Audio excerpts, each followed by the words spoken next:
Hey folks, 3 years ago today, I pre-ordered this, the iPhone XR or XR, depending on how pretentious you want to be.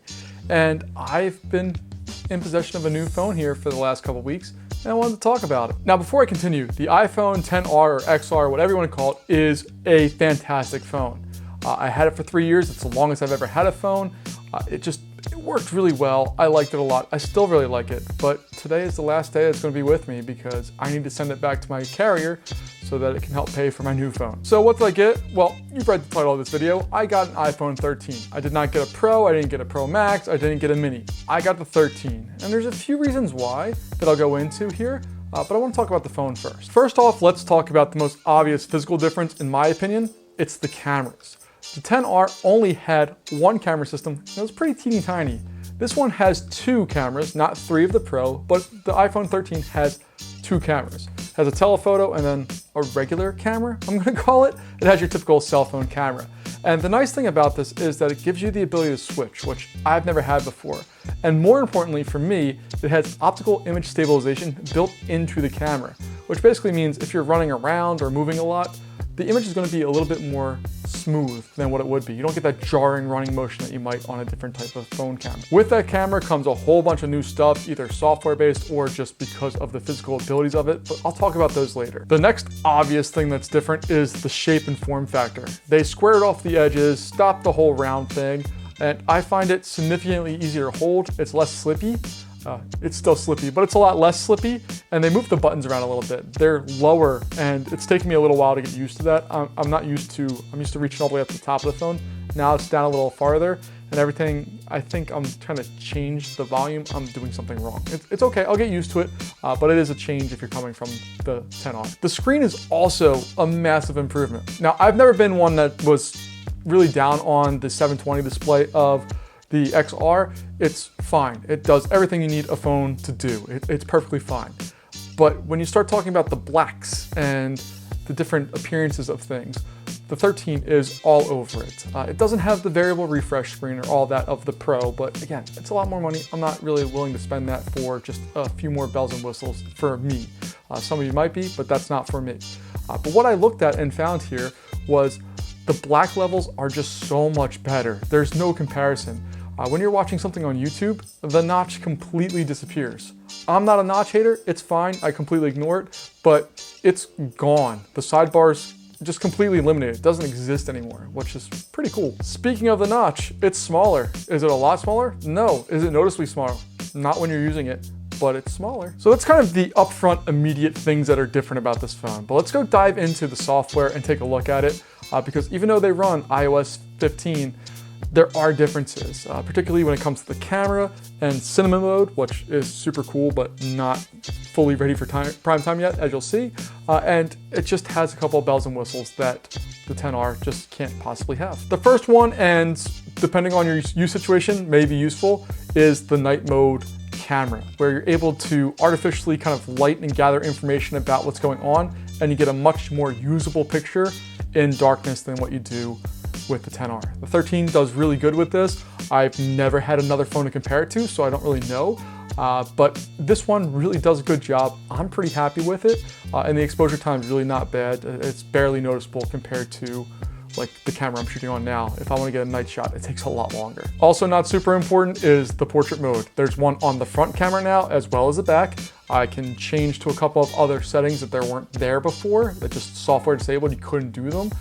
And also I'm able to focus on animals and stuff now, which is kind of cool. Not necessary again, but cool, and I've used it a bunch already. One of the big selling points for me was cinema mode, which essentially allows you to adjust the depth of focus or the field of focus or how far the blur is in the background after the fact, which is really cool. And not only can you do it on the phone, you're supposed to be able to do it on the Mac as well, so that's cool. It does a great job with faces, but not much else. As you can see here, it doesn't do a great job keeping track of the flowers. It looks really forced, it looks pretty fake. But with faces, it does an incredible job.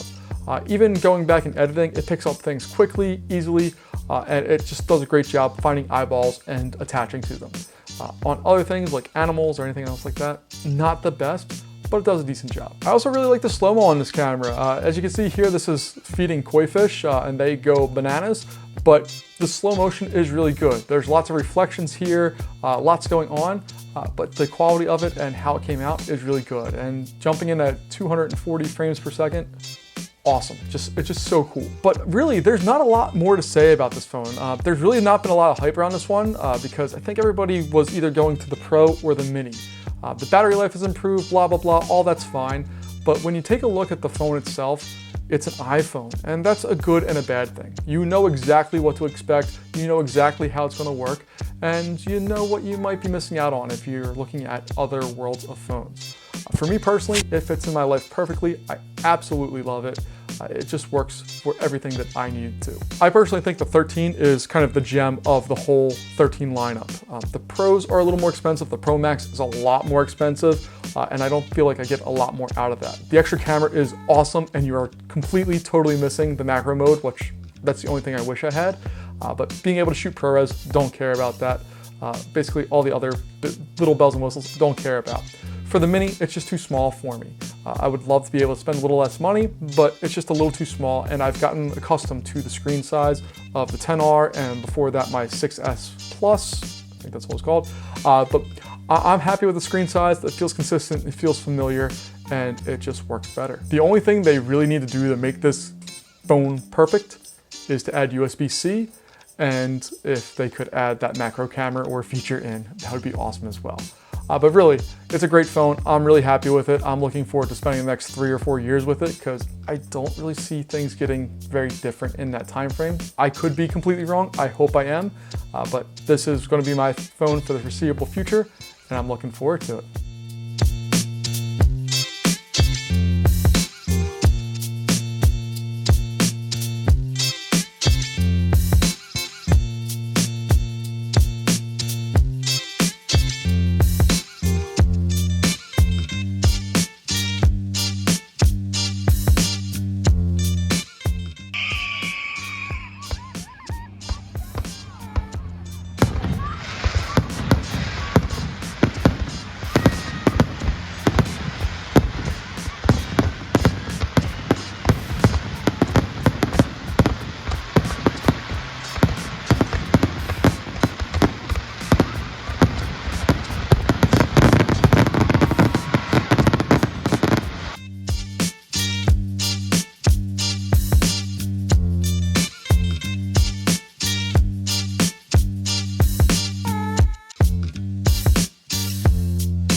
If you have any questions about the phone, leave them below. Otherwise, I'll catch you in our next video. Thanks for hanging out, and I'll see you later.